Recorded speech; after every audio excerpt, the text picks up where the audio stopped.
Assalamualaikum warahmatullahi wabarakatuh.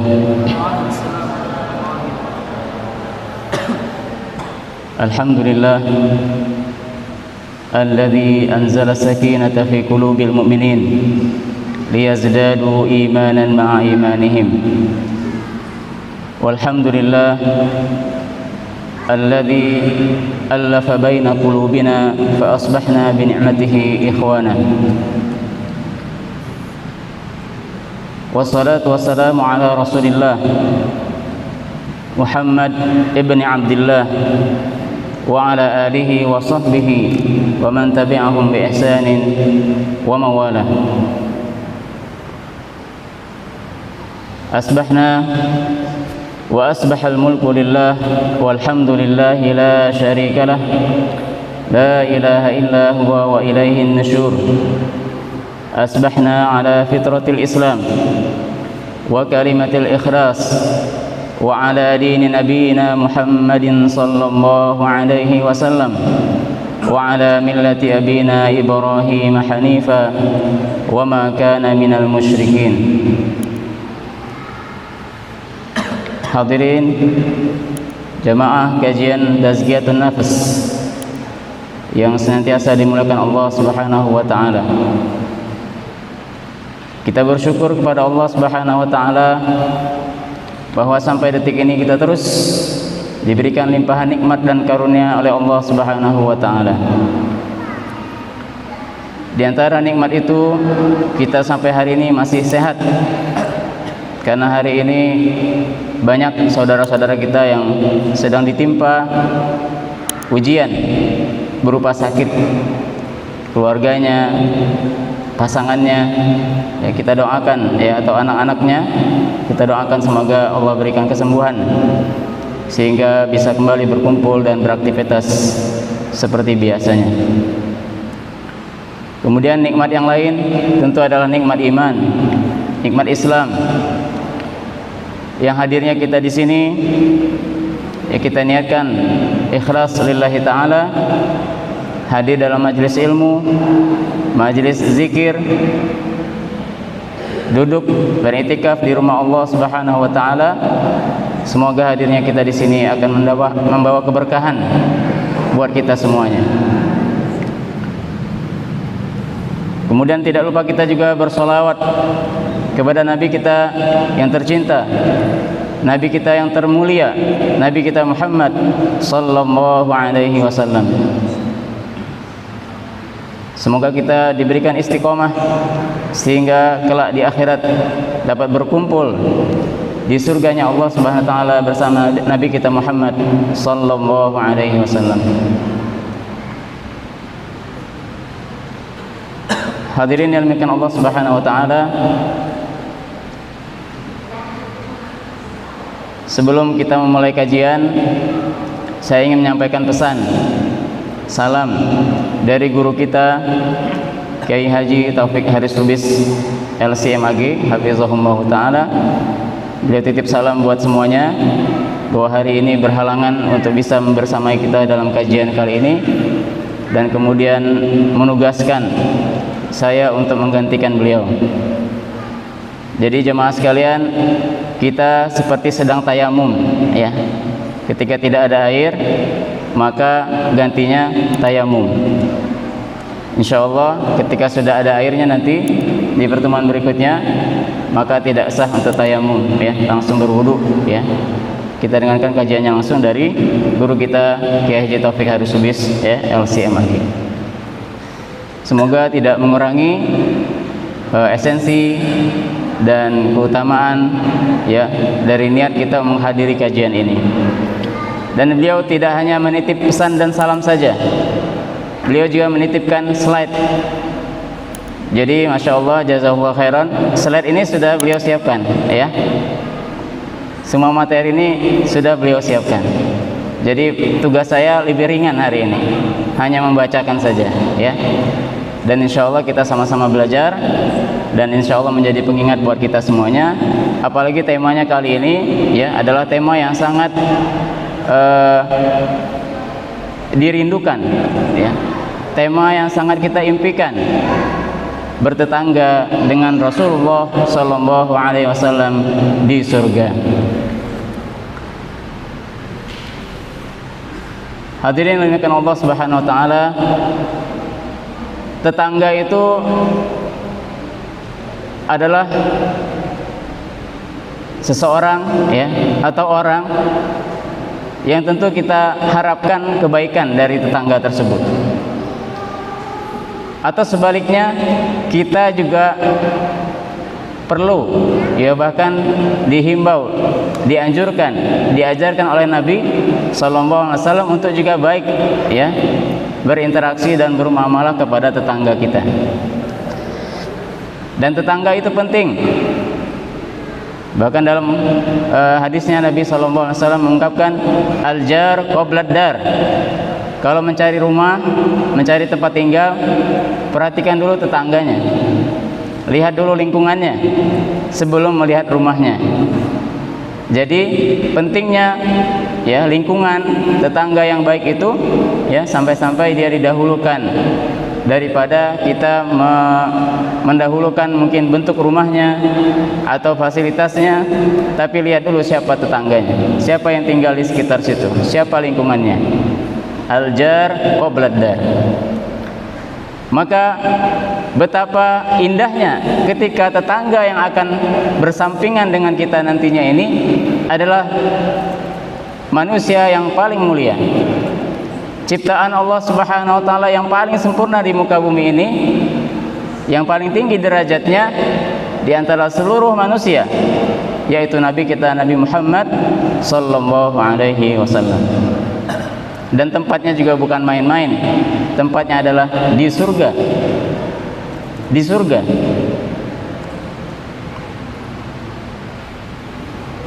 Hadirin yang dimuliakan Allah Subhanahu wa taala, maka kita perlu bahkan wajib ya untuk bertekad, untuk bersungguh-sungguh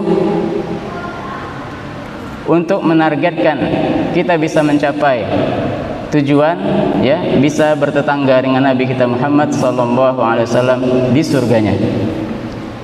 Fattaqullaha mastata'tum ya, bertakwalah kepada Allah sesuai kemampuan kalian. Segenap kemampuan harus kita kerahkan untuk bisa memenuhi dan mewujudkan ya bertetangga dengan Rasulullah sallallahu alaihi wasallam di surga.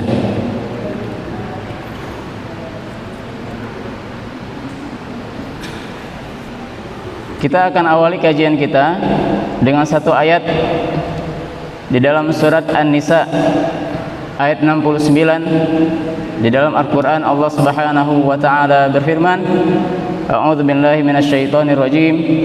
Wa may yuti'illaha war rasul fa ulaika ma'al ladzina an'ama Allahu 'alaihim minan nabiyyin was-siddiqin wasyuhada'i was-salihin wa hasuna ulaika rafiqa. Dan barang siapa yang mentaati Allah dan Rasulnya, mereka itulah yang akan bersama-sama dengan orang-orang yang dianugerahi nikmat oleh Allah, yaitu para nabi, para siddiqin, orang-orang yang mati syahid, syuhada, dan orang-orang yang soleh.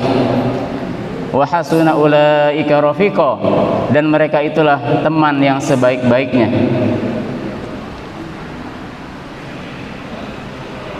Ketika kita membaca surat Al-Fatihah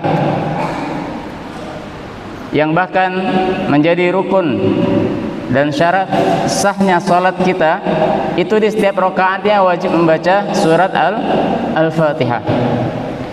Di dalam surat Al-Fatihah yang sudah kita hafal di luar kepala,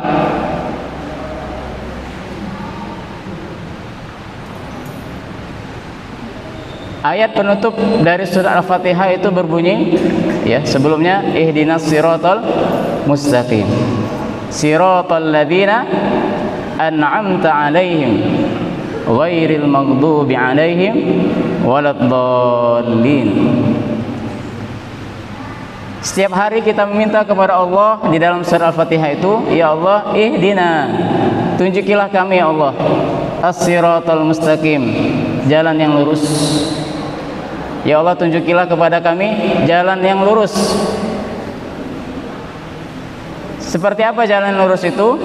Ya, yaitu jalan orang-orang yang telah Engkau beri nikmat kepada mereka. Siratal ladzina an'amta 'alaihim. Jalan yang Engkau telah berikan nikmat kepada mereka yang menempuh jalan ini.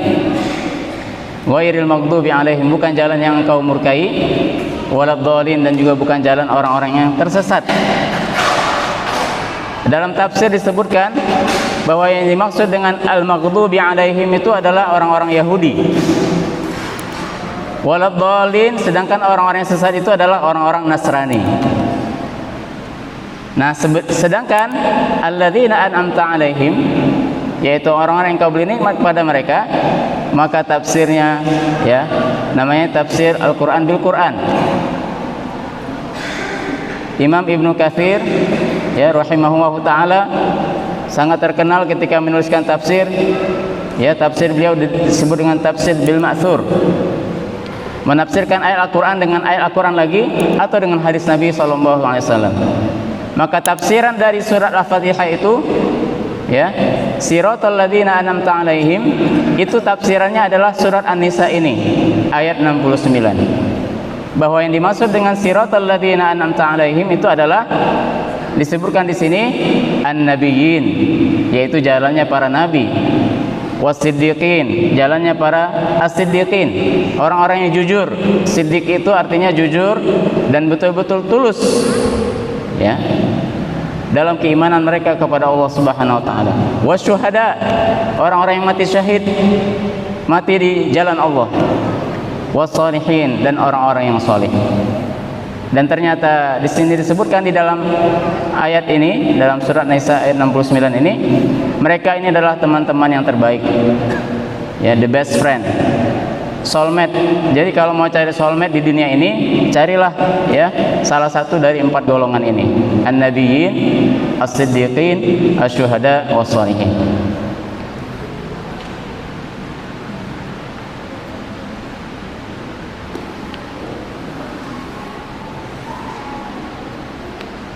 Hadirin yang dimuliakan Allah Subhanahu wa taala,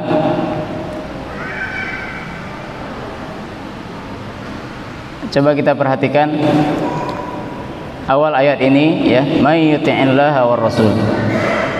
Barang siapa yang mentaati Allah dan Rasulnya. Jadi ini menjadi syarat. Ini menjadi syarat agar kita nanti dikumpulkan bersama 4 golongan yang tadi disebutkan. Ya, jadi kalau mau berkumpul dengan para nabi, berkumpul dengan para as-siddiqin, yaitu orang-orang yang jujur dan tulus dalam keimanannya, orang-orang yang mati syahid, dan juga orang-orang yang saleh, maka syaratnya adalah mentaati Allah dan Rasulnya. Itu syaratnya. Para nabi kita tahu ya, hari ini udah nggak ada para nabi ya. Kalau ada yang mengaku nabi, berarti udah jelas-jelas ya, jelas-jelas fatal. Tidak ada lagi nabi setelah Nabi kita Muhammad sallallahu alaihi wasallam. La nabiyya ba'dah. Akan tapi kita bisa membaca sejarahnya. Kita bisa membaca sirah kehidupan para nabi.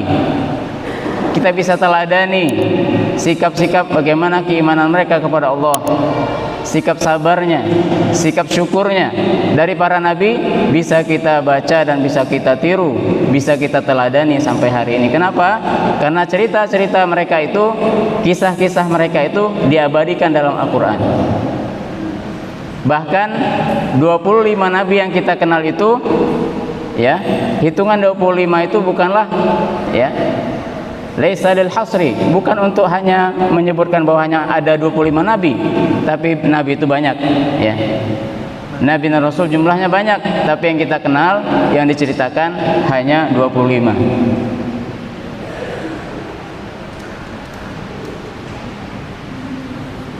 Di dalam Al-Quran disebutkan minhum man qasasnahum 'alaik wa minhum man lam naqsus 'alaik. Di antara para nabi itu ada yang kami ceritakan kepadamu kisah-kisahnya, dan tapi juga ada yang kami tidak ceritakan kisah-kisahnya. Jadi para nabi itu banyak. Ada yang bahkan disebutkan dalam surat Yasin misalnya ya, wa jaa rajulun min aqsal madinati yas'a, dan seterusnya. Itu adalah nabi. ya utusan Allah, tapi nggak disebut siapa namanya, ya kapan zamannya. Jadi nabi itu ada banyak. Nah, kita yang hidup hari ini udah nggak bisa berjumpa dengan nabi, tapi kita bisa bercita-cita, berdoa, berharap agar kita bisa bertemu dengan para nabi di surganya nanti. Bahkan kalau kita rindu dengan Nabi kita Muhammad SAW, kita bisa bersolawat kepada Nabi kita, Nabi Muhammad SAW, membaca sirahnya, membaca bagaimana keteladanan hidupnya dan seterusnya. Kemudian para siddiqin, di dalam Al-Quran ada yang dipanggil dengan ayyuhas siddiq, yaitu Nabi Yusuf alaihissalam. Yusufu ayyuhas siddiq. Di dalam Al-Quran Nabi Yusuf itu dipanggil As-Siddiq, ya. Kenapa? Karena beliau begitu jujur dan tulus dalam keimanannya. Karena ujian untuk Nabi Yusuf itu nggak kaleng-kaleng, ya kan? Kita tahu ceritanya, ya, dia dimusuhi oleh saudara-saudaranya sendiri gara-gara hasad dan dengki, iri hati, merasa seakan-akan orang tuanya pilih kasih terhadap Nabi Yusuf. Akhirnya kemudian dimusuhi, kemudian mereka membuat makar, ya, menjerumuskan Nabi Yusuf ke dalam sumur. Sebelumnya bahkan ada yang mengusulkan untuk dibunuh, ya. Bayangkan kisah hidupnya Nabi Yusuf itu, ya, dari ujung dalamnya sumur itu di bawah, kemudian Allah angkat derajatnya sampai ke puncak kekuasaan yang tertinggi saat itu di Mesir, ya. Beliau masuk dalam pemerintahan, menjadi perdana menteri di Mesir. Ya, tentu perjalanan hidupnya panjang, ya, tidak sesederhana yang kita bayangkan. Masuk penjara, ya, difitnah, kemudian disuruh milih, ya, mau dibebaskan, tapi kemudian mengatakan bahwa ya, istri raja atau permaisuri yang menggodanya itu tidak bersalah, ya, atau milih di penjara. Maka beliau memilih di penjara. Lebih baik, ya, asjinu ahabbu ilayya, ya, lebih baik aku di penjara tapi aku menjaga kejujuran daripada aku keluar dari penjara tapi kemudian, ya, berdusta, ya, mengingkari hati nuraninya kemudian mengucapkan sesuatu yang tidak fakta. Kemudian Allah kemudian anugerahi, ya, Nabi Yusuf bisa mentakwil mimpi. Kemudian dari situ kemudian, ya, beliau dipercaya oleh raja. Kemudian beliau terkenal sebagai orang yang terpercaya, ya, menjaga amanah, hafizun alim, ya, hafizun alim. Maka kemudian dari situlah, ya, Nabi Yusuf dari kondisi yang paling bawah di dalam sumur, ya, kemudian tempat yang tertinggi diangkat derajatnya oleh Allah Subhanahu wa taala. Dan lihat juga bagaimana sikap Nabi Yusuf, ya, yang saat itu dengan mudahnya kalau mau balas dendam kepada saudara-saudaranya gampang banget. Tapi kemudian Nabi Yusuf merangkul mereka, ya, memaafkan mereka, kemudian berkumpul lagi mereka dengan ayahnya. Nah, Nabi Yusuf alaihissalam yang dipanggil dengan As-Siddiq di dalam Al-Quran, ya, itu telah membuktikan kejujuran dan ketulusan keimanannya. Dan bahkan seorang Nabi Yusuf yang sudah di level tertinggi itu, sudah jadi perdana menteri, sudah sampai di puncak karirnya kalau kata orang hari ini, tapi ternyata dia dengan rendah hati mengatakan dalam Al-Quran diabadikan doanya, tawaffani musliman wa alhiqni bisolihin. Ya Allah, wafatkanlah aku dalam keadaan Islam, dalam keadaan muslim, ya, berserah diri kepadamu, wa alhiqni bisolihin, dan kumpulkanlah aku bersama orang-orang yang solih. Masya Allah. Jadi cita-cita tertingginya Nabi Yusuf itu nanti berkumpul dengan orang-orang solih. Di zaman para sahabat, ya, di zaman Rasulullah SAW ada yang dipanggil atau digelari As-Siddiq. Siapakah dia? Ya. As-Sahabiyul Jalil Abu Bakar As-Siddiq. Ya, kita tahu bagaimana kemudian beliau mendapat gelar As-Siddiq itu, karena betul-betul jujur dan tulus keimanannya, ya, nggak ragu-ragu lagi. Pokoknya kalau itu kata Nabi Muhammad, aku percaya, ya. Ketika Rasulullah diperjalankan di malam hari dalam peristiwa Isra dan Mi'raj, banyak yang nggak percaya, ya wajar. Bisa jadi hari ini kita nggak percaya juga, jangan-jangan, ya. Karena dalam satu malam diperjalankan dari Masjidil Haram ke Masjidil Aqsa. Tidak cukup sampai di situ, kemudian Mi'raj, ya, sampai ke langit yang ketujuh. Kemudian belum sampai pagi udah balik lagi. Kan kalau diceritain begitu hari ini, ya bohong, nggak mungkin, ya. Tapi kemudian Abu Bakar menyatakan kalau itu Nabi Muhammad yang bilang, aku percaya, ya. As-Siddiq. Disitulah beliau kemudian digelari As-Siddiq karena kesungguhan dan ketulusan keimanannya kepada Allah dan Rasulnya. Kemudian asyuhada, ya, orang-orang yang mati syahid. Subhanallah. Jadi Masya Allah para hadirin yang dimuliakan Allah Subhanahu Wa Taala, ya, firman Allah Subhanahu Wa Taala itu akan selalu ada kaitannya dengan sabda Nabi kita Muhammad Sallallahu Alaihi Wasallam. Bicara tentang mati syahid, ya, bahwa orang-orang yang gugur di jalan Allah fisabilillah atau disebut mati syahid, ya, di dalam Al-Quran disebutkan bahwa mereka itu hidup hari ini.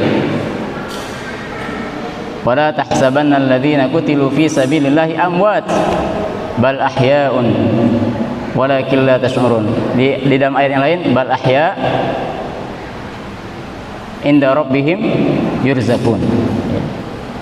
Jadi jangan mengira orang-orang yang mati syahid itu mati, ya, wafat, meninggal. Tidak, bal ahya, tapi mereka hari ini hidup, sudah mendapatkan nikmat dari Allah Subhanahu wa taala.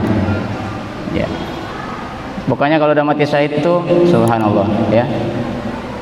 Enggak ada yang bisa menandingi kematian yang terindah adalah mati syahid. Jadi kalau kita bicara mati husnul khotimah, nah di dalamnya itu ada mati syahid, ya. Selebihnya ada mati-mati yang lain. Tapi mati syahid inilah yang paling mulia. Husnul khotimah yang tertinggi adalah mati syahid, ya. Gugur di jalan Allah. Gugur dalam sedang berjuang fisabilillah. Baik dalam medan peperangan maupun bukan di medan peperangan. Tapi yang tertinggi tentu di medan peperangan, ya. Karena istilah syahid itu, ya, pertama kali disebutkan ketika gugur di dalam perang, ya. Dan mereka para sahabat dulu perangnya bukan karena kepentingan, tapi perangnya karena betul-betul ingin membela agama Allah Subhanahu wa taala. Maka disebut jihad fisabilillah. Dan matinya pun mati fisabilillah, syahid. Nah, kenapa tadi saya sebutkan bahwa ada korelasinya? Jadi ada sebuah hadis Nabi SAW bahwa kita yang hidup hari ini sebaiknya jangan melewatkan kesempatan untuk berniat sungguh-sungguh agar bisa mati syahid. Walaupun kita nggak kebayang, ya, gimana nanti mati syahidnya. Karena kalau kita ke Palestina, berjuang di sana, ikut berperang bersama orang-orang yang membela tanah air itu, melawan Israel yang jelas-jelas Yahudi, yang jelas-jelas Zionis, itu jelas tuh, kebayang kita mati syahidnya.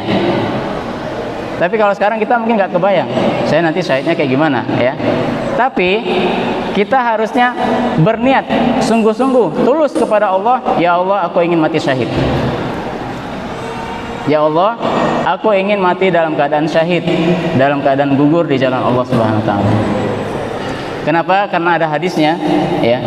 Barang siapa yang meminta kepada Allah, man sa'alallaha asy-syahadata bisidqin ballaghallahu manazila syuhada wa in mata ala firashihi. Atau kama qala sallallahu alaihi wasallam. Hadisnya, ya, kata Rasulullah, barang siapa yang meminta kepada Allah syahid, ya, mati syahid bisidqin, dengan jujur dan tulus, ya, maka Allah akan, ya, menyampaikan derajatnya itu, ya, Allah akan sampaikan derajatnya seperti derajat para syuhada, walaupun matinya di atas kasurnya, walau mata ala firashihi. Jadi sekedar mati di atas kasur saja itu bisa mati syahid, asalkan dia dulu pernah bertekad tulus, berjanji setia kepada Allah, ingin mati syahid.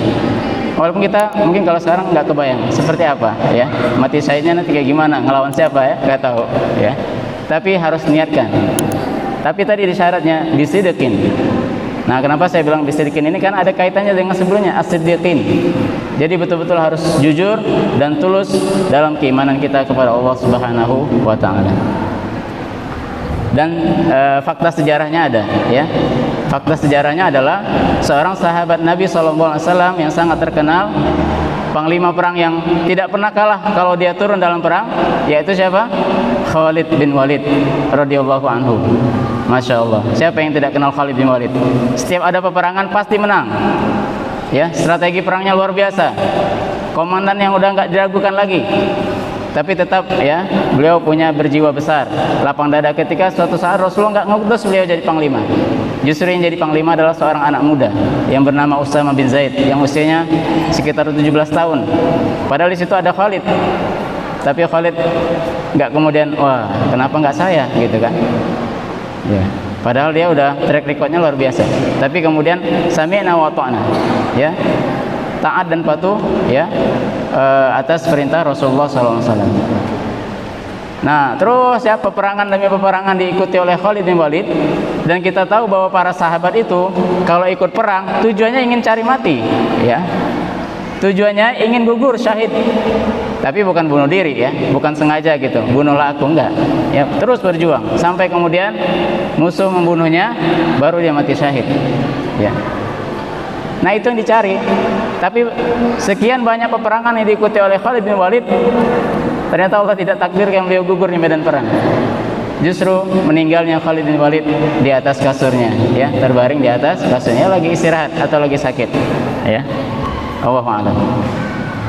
Nah, yang terakhir ya, sebelum kita ke as-sholihin, jadi para syuhada ini ya adalah orang-orang yang mulia yang kita punya kesempatan untuk masuk ke dalam golongan para syuhada ini ya. Ada peluangnya, walaupun nggak tahu bagaimana nanti cara Allah ya yang mengaturnya, tapi minimal kita berniat dan sungguh-sungguh ingin menjadi masuk ke dalam golongan para syuhada. Dan kita tentu cemburu hari ini. Kenapa? Karena saudara-saudara kita di Palestina dengan mudahnya ya di hadapan mereka ya ada kesempatan, peluang besar untuk berjihad. Ya, kemudian sebagian besar mereka kita tahu ya banyak sudah gugur ya sebagai para syuhada. Baik itu yang sipil atau non sipil ya. Kalau non sipil jelas mereka pasukan yang berperang. Tapi yang kasihan non sipil ya, yang nggak tahu apa-apa, yang nggak berdosa, nggak punya senjata, tapi kemudian juga dihantam ya, dihabisi oleh Zionis Israel. Insya Allah mereka semuanya gugur sebagai syuhada. Dan yang terakhir para sholihin ya, orang-orang solih. Nah ini ya, orang-orang solih inilah target minimal kita ya. Kalau kita nggak bisa ya, kita nggak tahu nanti mati syahidnya seperti apa ya, atau as-siddiqin, kita kadang masih banyak ragunya dengan agama kita sendiri, kita kadang nggak yakin dengan rezeki kita ya, sebulan ya masih bisa nggak hidup sebulan ke depan, kadang kita ragu. Kenapa? Karena di awal bulan dah habis saldonya, ragu nih gimana nanti ya di akhir bulan seperti apa ya. Padahal ya kita tahu Allah itu Ar-Razzaq, maha memberi rezeki ya, maha luas rezekinya ya, maha luas rahmatnya. Nah, di situ aja kita kadang udah tergoncang iman kita ya. Jadi bagaimana? Kita harus terus berusaha menguatkan keimanan kita sehingga masuk ke level para as-siddiqin. Nah, yang terakhir ya, kalau para nabi jelas kita nggak bisa ya, karena kenabian udah nggak ada hari ini ya. Nah, yang terakhir orang-orang solih. Nah, orang-orang solih ini target kita, bagaimana kita minimal bisa masuk tercatat ya di hadapan Allah Subhanahu wa taala termasuk sebagai orang-orang yang solih ya. Baik, kita masuk satu persatu ya. Dalam kajian ini guru kita menitipkan ada 7 cara agar kita bisa bertetangga dengan Rasulullah SAW di surga.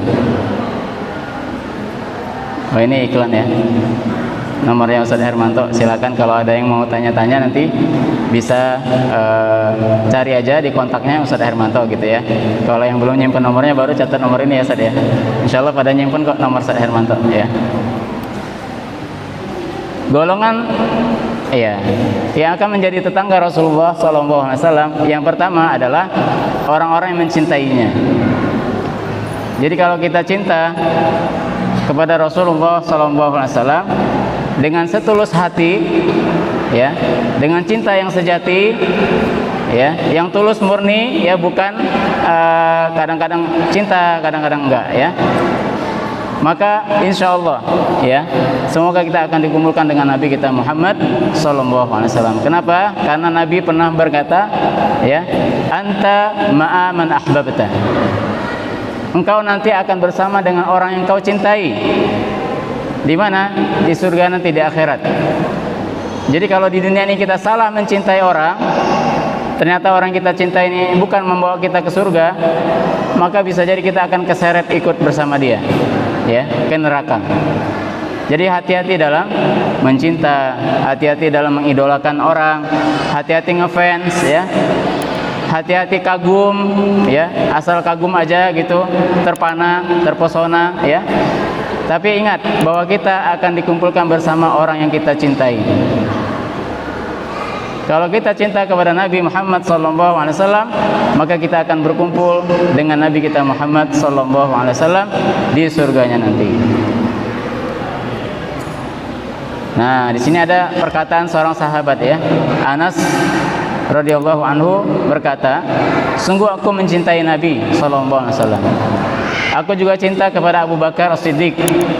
Aku juga cinta kepada Umar bin Khattab, ya, dan aku berharap agar bisa bersama mereka di akhirat nanti disebabkan cintaku ini. Ya Allah, dengan aku mencintai mereka ini, semoga aku bisa berkumpul bersama mereka. Walaupun mungkin amalanku tidak seperti mereka, ya. Baik, yang kedua, golongan yang kedua adalah orang-orang yang perbanyak sholat sunnah, ya.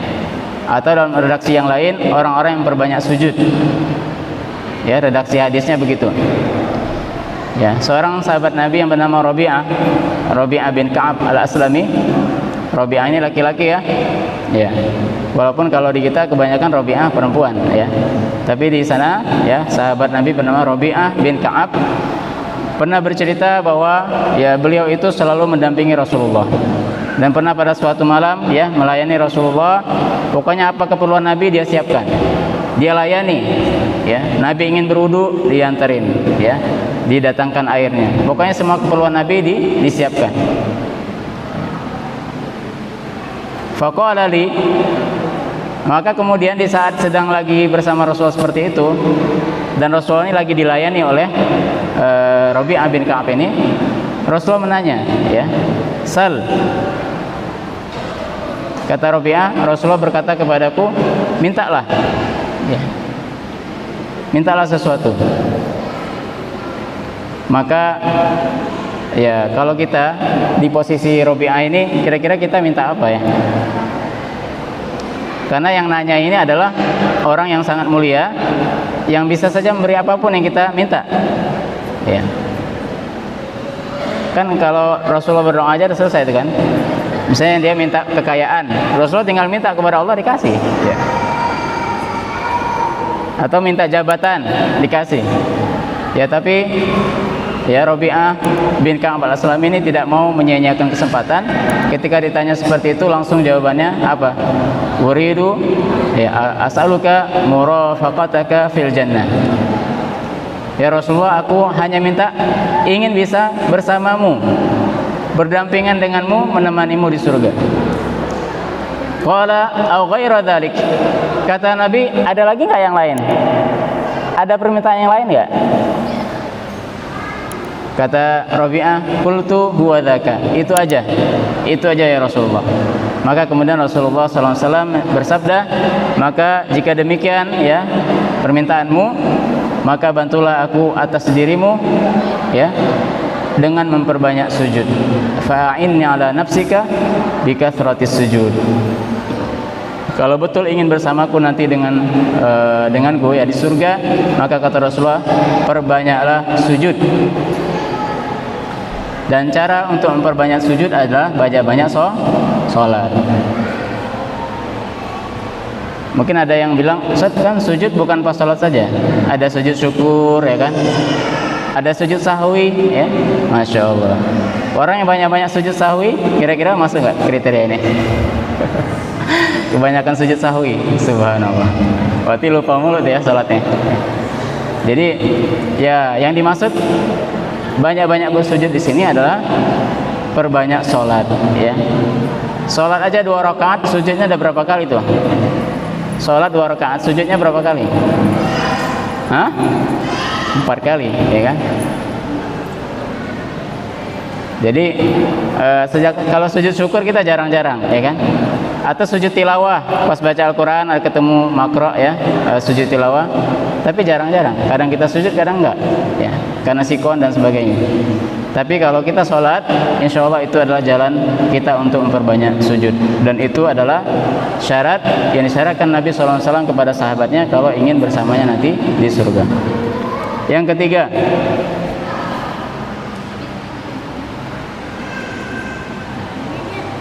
yang akan menjadi tetangga Rasulullah SAW di surga nanti adalah orang yang berakhlak mulia, ya, akhlakul karimah. Ini dari sahabat ya, Jabir radhiyallahu anhu, bahwa Rasulullah SAW bersabda, Inna min ahabbikum ilayya wa aqrabikum minni majlisan yaumal qiyamah ahasinakum akhlaqan. Sesungguhnya orang yang paling aku cintai dan akan paling dekat duduknya denganku nanti di hari kiamat adalah orang yang paling baik akhlaknya. Masya Allah. Ini juga PR kita untuk terus ya perbaiki diri kita agar kita bisa berakhlak dengan akhlak yang baik. Lanjut ya. Yang keempat. Nah, tetangga Rasulullah SAW di surga nanti adalah orang yang banyak bersolawat, ya. Dari Abdullah bin Mas'ud radhiyallahu anhu bahwa Rasulullah SAW bersabda, "Aulan nasi bi yaumal qiyamati aktsaruhum alayya salatan." Manusia yang paling dekat denganku nanti di hari kiamat adalah orang yang paling banyak bersolawat ya atasku. Hadis riwayat At-Tirmidzi. Nah, jadi kalau seandainya kita nggak bisa mengejar membalap ya, mungkin orang-orang yang banyak sholat sunnahnya, orang-orang yang akhlaknya baik banget gitu ya, kita masih melontang-melontong akhlaknya, maka mungkin kita bisa menyusul dari sini ya, banyak-banyakan aja sholawat, banyak-banyakan sholawat kepada Nabi Sallallahu Alaihi Wasallam. Biasakan aja ya, keluar rumah, dari rumah mau ke masjid ya, daripada di jalan bengong sambil sholawat ya. Masuk masjid sholawat, keluar masjid sholawat ya. Sambil dalam perjalanan ke tempat kerja sholawat ya, pulang kerja sholawat. Masya Allah, nggak terasa nanti lama-lama banyak saldo sholawat kita kepada Nabi kita Muhammad Sallallahu Alaihi Wasallam. Ini di luar dari keutamaan sholawat ya. Artinya dengan bersolawat aja kita akan dapat banyak keutamaan ya, dilindungi Allah, didoakan para malaikat dan seterusnya. Nah, tapi dengan cukup banyak-banyak sholawat saja, itu salah satunya bisa menjadi kesempatan kita untuk bisa bersama Nabi Sallallahu Alaihi Wasallam di surga. Yang kelima, ya, yang akan menjadi tetangga Rasulullah Sallallahu Alaihi Wasallam di surga nanti adalah orang yang merawat, menyantuni ya, dan membantu anak yatim. Ya.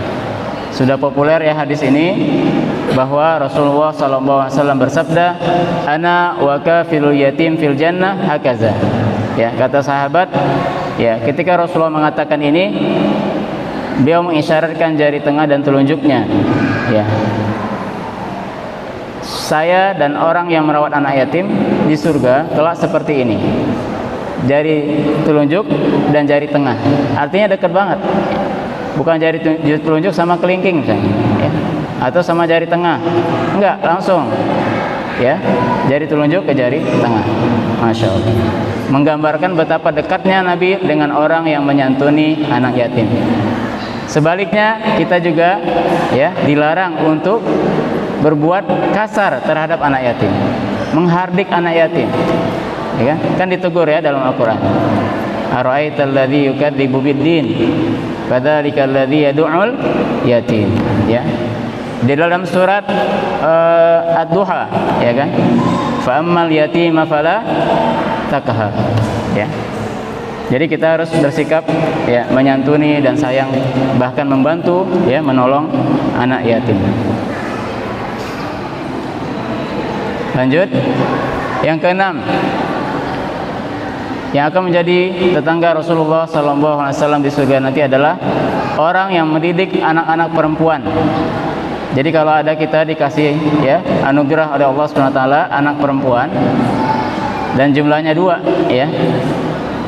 Jumlahnya 2. Jadi kalau yang punya anak perempuan sekarang 1, ya bisa diusahakan 1 lagi ya. Begitu ya.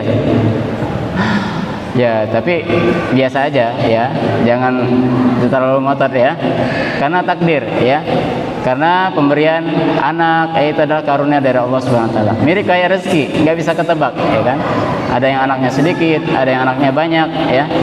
Ada yang nggak punya anak atau belum diberi anak, ya itu semuanya adalah rahasia Allah Subhanahu wa taala. Kita hanya sebagai seorang hamba berharap ya mendapatkan yang terbaik, dan ketika diberi amanah ya, karena anak itu adalah amanah, maka kita juga berusaha untuk menjaga dan melindunginya dengan baik. Di dalam Al-Adabul Mufrad ya, Imam Bukhari ya meriwayatkan sebuah hadis dari Anas radhiyallahu anhu bahwa Nabi sallallahu alaihi wasallam bersabda, "Man 'ala jariyataini hatta tudrika dakhaltu ana wa huwa fil jannati kahataini." Nah, mirip kayak tadi ya. Mirip kayak yang bersama orang-orang menyantuni anak yatim.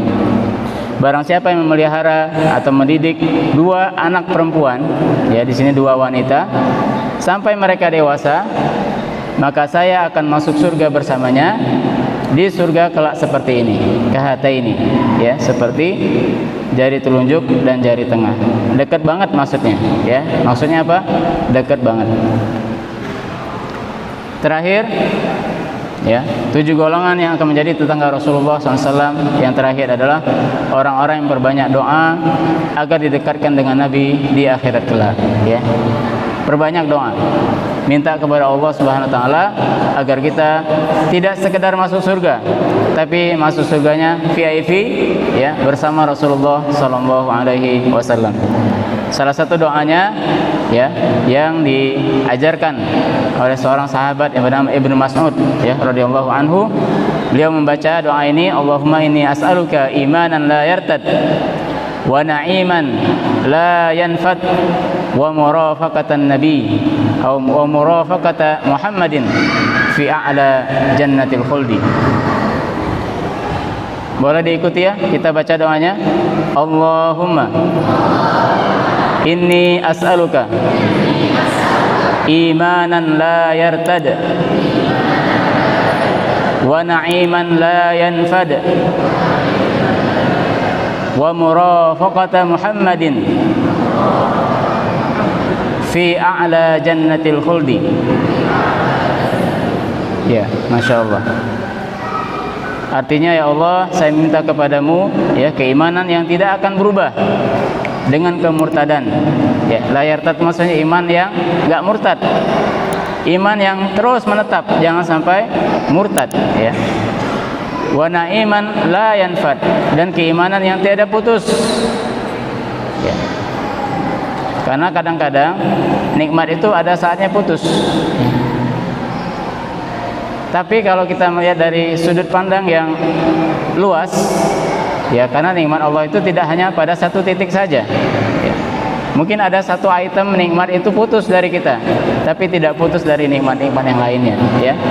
Wa na'iman la yanfad wa murafaqata Muhammadin, dan menjadi pendamping, ya berdampingan dengan Muhammad sallallahu alaihi wasallam di derajat tertinggi di surga yang kekal, ya.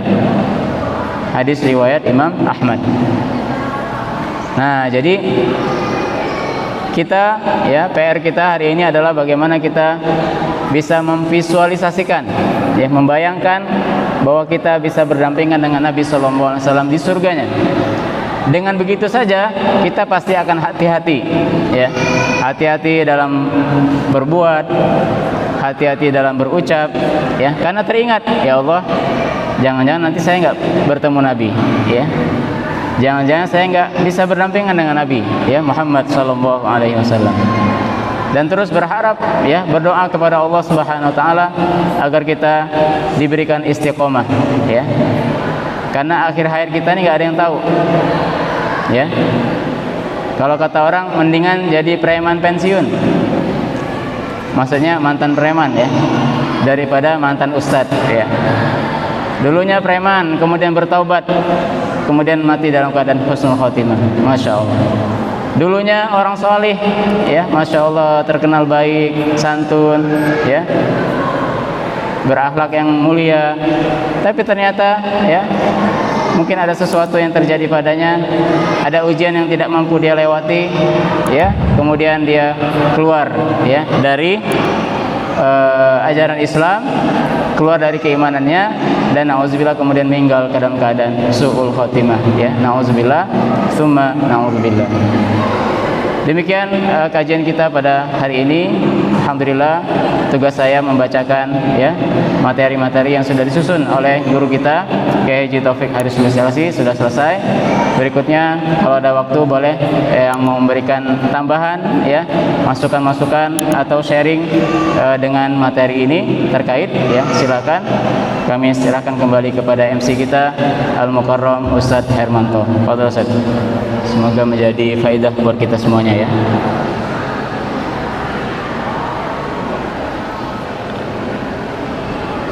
Ya.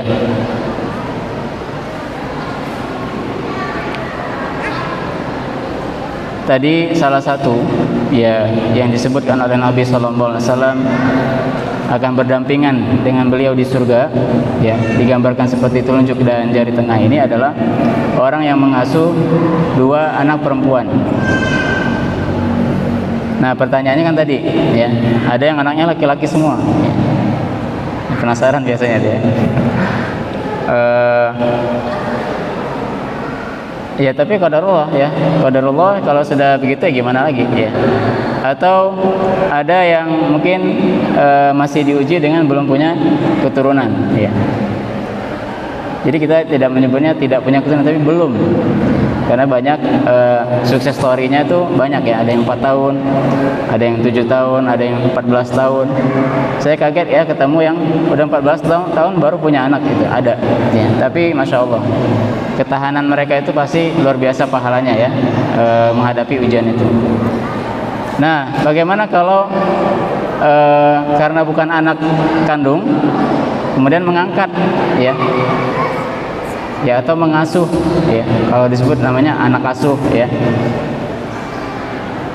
Apakah termasuk dalam hadis ini? Ya, maka insya Allah, ya, insya Allah, kalau niatnya betul-betul sungguh-sungguh untuk meraih dan agar dapat dikategorikan dengan orang yang disampaikan oleh Rasulullah SAW dalam hadis ini, niatnya itu sungguh-sungguh, maka insya Allah bisa meraihnya, ya, insya Allah bisa meraihnya. Walaupun caranya itu kan banyak, ya. Cara agar kita bisa bertetangga dengan Rasulullah SAW itu ada banyak tadi. Di sini ada 7. Ya, sepertinya mungkin dalam kajian-kajian yang kita akan menemukan mungkin ada lagi caranya, ya. Nah, ya, kita bisa fokus ke yang paling gampang buat kita, yang paling memungkinkan, atau sekaligus, ya, dalam kondisi misalnya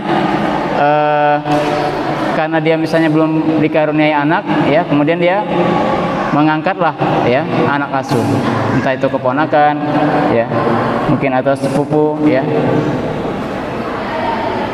Maka ini bisa, ya, bisa dimasukkan kategori seperti yang disebutkan oleh hadis ini, ya. Itu kurang lebih jawaban dari saya. Jadi kalau mau jangka panjang seperti itu ya.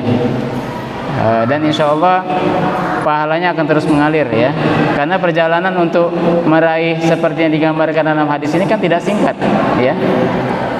Lihat, memelihara, mendidik sampai mereka dewasa ya. Kalau dia mulai dari usia 5 tahun, berarti kan sampai usia 15 atau 17 tahun misalnya ya, atau bahkan sampai 20 tahun ya, maka akan banyak sekali ya, selama itu dia akan terus diberkahi ya, pahalanya terus mengalir. Dan asalkan niat ini terus tertancap ya di dalam hati siapapun tadi yang berniat untuk masuk ke dalam kategori ini, maka insya Allah dia akan disampaikan oleh Allah SWT sesuai dengan niatnya. Innamal a'malu binniyat ya. Syukran saya mantap. Ya, mari sama-sama kita beristighfar kepada Allah Subhanahu wa taala sebelum kemudian kita berdoa dan menutup ya majelis ini. Astaghfirullahalazim, astaghfirullahalazim, astaghfirullahalazim. A'udzu billahi minasyaitonir rajim. Bismillahirrahmanirrahim. Alhamdulillahi rabbil alamin. Hamdan yuwafi ni'amahu wa yukafi'u mazidah. Ya Rabbana lakal hamdu wa lakash syukru kama yanbaghi li jalali wajhika wa 'azimi sultanik. Allahumma ighfir lana dhunubana wa liwalidina warhamhum kama rabbawna shighara. Rabbana ighfir lana wa li ikhwanina alladhina sabaquna bil iman wa la taj'al fi qulubina ghillan lil ladzina amanu rabbana innaka ra'ufur rahim. Allahumma ja'al jam'ana hadha jam'an marhuma wa tafarruqana min ba'dihi tafarruqan ma'suma. Allahumma la tada' lana dhanban illa ghafartah wa la hamman illa farajtah wa la daynan illa qadaytah ولا عيبا إلا سترته ولا مريضا إلا شفيته ولا مسافرا إلا وصلته ولا حاجة من حوائج الدنيا والآخرة إلا قضيتها ويسرتها يا رب العالمين. اللهم إنا نسألك إيمانا لا يرتد ونعيما لا ينفد ومرافقة محمد في أعلى جنة الخلد. ربنا عليك توكلنا وإليك أنبنا وإليك المصير. ربنا آتنا من لدنك رحمة وهيئ لنا من أمرنا رشدا. ربنا آتنا في الدنيا حسنة وفي الآخرة حسنة وقنا عذاب النار. سبحان ربك رب العزة عما يصفون وسلام على المرسلين والحمد لله رب العالمين.